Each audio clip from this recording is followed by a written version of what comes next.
The Lord said, "For the hurt of the daughter of my people, I am hurt. I am mourning. Astonishment has taken hold of me. Is there no balm in Gilead? Is there no physician there? Why then is there no recovery for the health of the daughter of my people?" This is Healing Balm.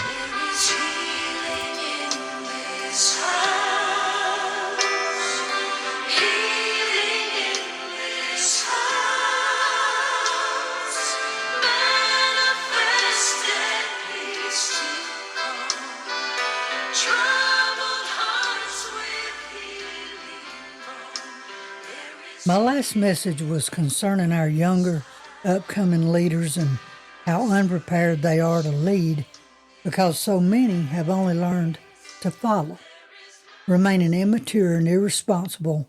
And the truth is, it's not all their fault. A lot of people don't want to hear that and simply will just tune me out or change the channel.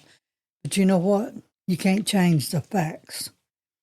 We don't have time to finger point and accuse each other, trying to blame somebody else when we all have fallen short and been responsible and bear responsibility for the mess our families are in, even if we meant well. Maybe we did what we thought was best and even beat our heads against the wall. You know, I know how frustrating that can be. But the sad fact is we're living a prophesied reality that some never believed could happen to them. So it was easy for our homes and families to be plundered.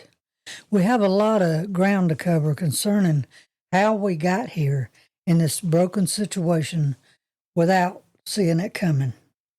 It's likely going to take several messages to cover a prophecy this complex. So where do we start?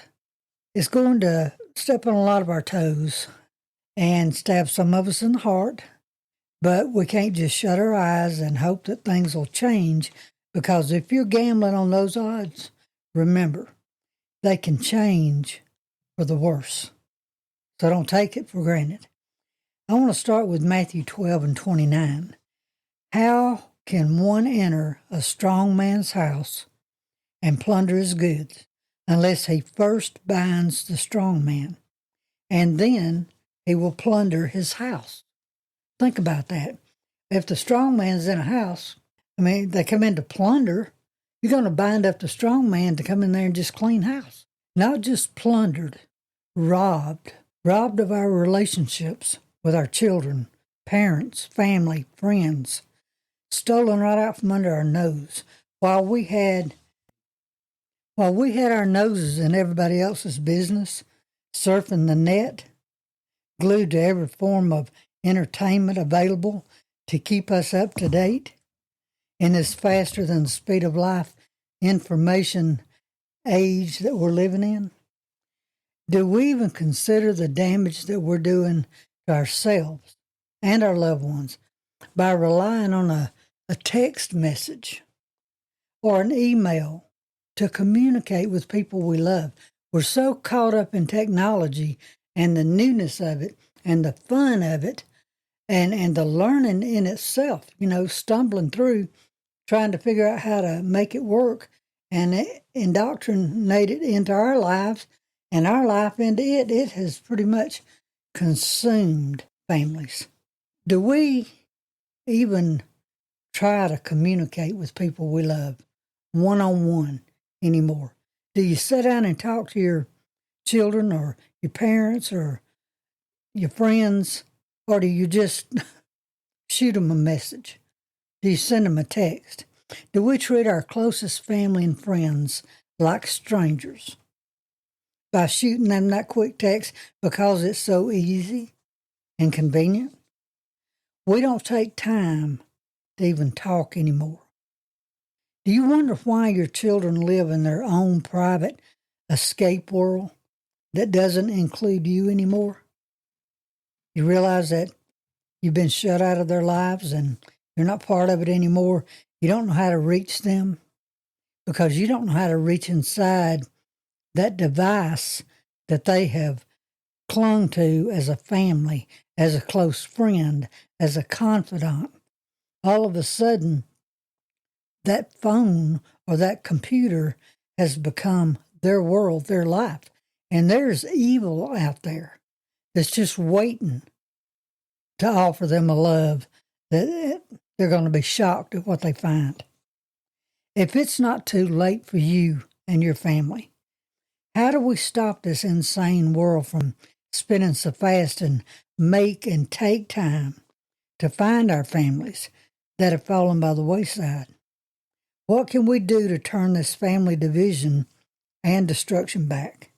It's going to take God to show us what He already through His prophetic word that would happen in these last days. We're all victims of a dark plan to destroy the family unit. Some just don't realize it's happening to them. They think it's happening to everybody else. We need to pray the scales off our eyes and stop running from the truth long enough to look in the mirror to see past our lying eyes that see things the way we want them to be or want them to appear, and look at the truth staring us right back in the face. We are not exempt from this prophecy. None of us are. Along with another one that I'm going to share with you in just a few minutes, that is the topic of so many current conversations all over the media. We're not exempt, and we don't have to do anything more to bring it to pass. It will come to pass, just like it's prophesied. You may think, what makes you an authority on what God says or thinks? You know, some people feel that way. Well, we're just going to call it pre-Jesus. Like some of you listening right now. I haven't always been a Christian. I was a believer for a long time before I became a Christian. But you do know being a believer is not enough, right? Even the demons believe and tremble. Even Satan himself is a believer. He knows beyond the shadow of a doubt who and what God is. So being a believer is just a cop-out, if that's what you're wanting to use as a sign to hang over your head. Remember, God doesn't deal or negotiate with the devil. He put the serpent on notice in the Garden at Eden that his day will come. He has a standing appointment with his Creator, who will not forget, but will bring to pass what He has spoken. God promises, and God fulfills what He promises. That's why playing around with the powers of darkness, allowing our children to be raised by an addiction that's worse than the fentanyl and the drugs that are killing people right before our eyes. And that is the social media and the technology that they're giving into with no clue to the danger, the suggestions, and the fact that they're being stolen from us because the strong man, the strong woman, the mothers and the daddies have become so bound up in their way of life that they can't handle it either. They've been plundered. We've been plundered.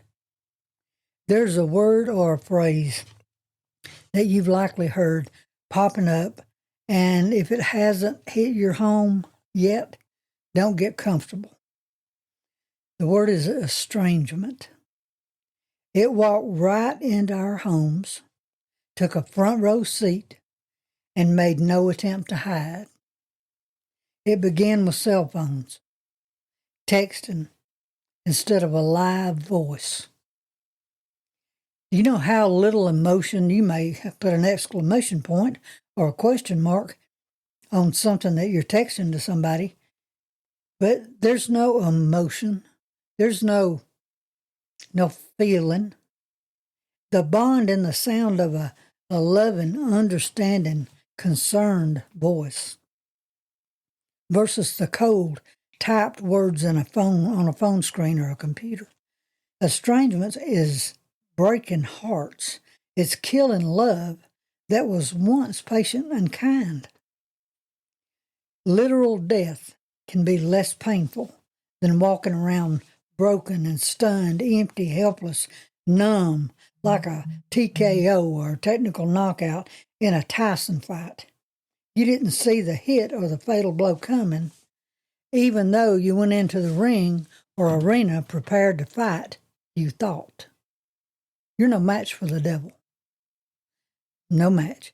I want to leave you with this prophecy in a minute, and I'm not going to forget it. I'll come right back to it.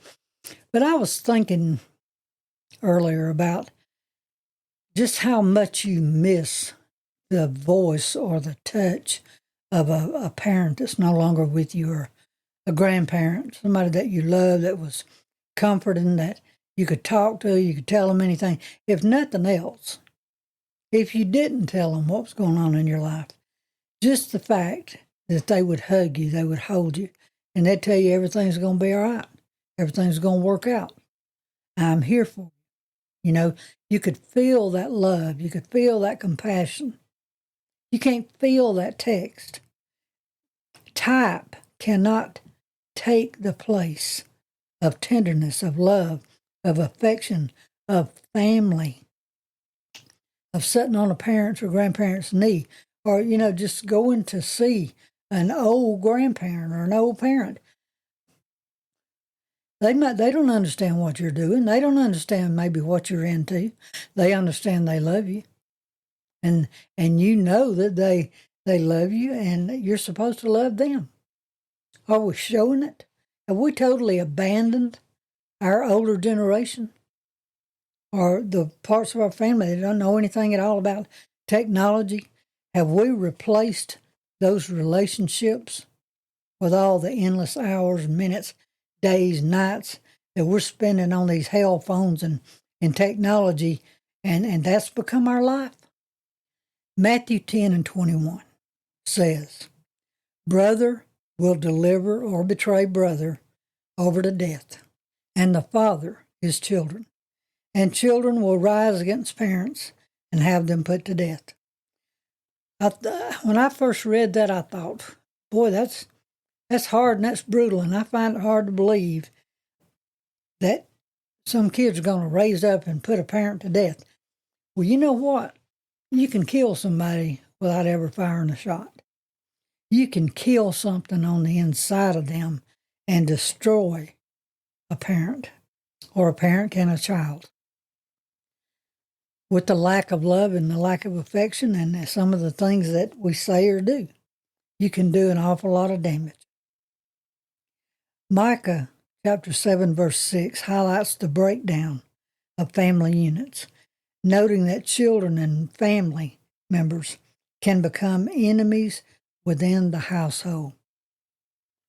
I've seen it. I'm sure you've seen it. So many families just break up. They get at odds with each other. They actually stop loving each other, disown each other, disinherit each other. And they feel like they have to do that to survive. I've been in times and had moments that I feel like the only way I'm going to survive is just put a lot of miles between me and you, because you're killing me.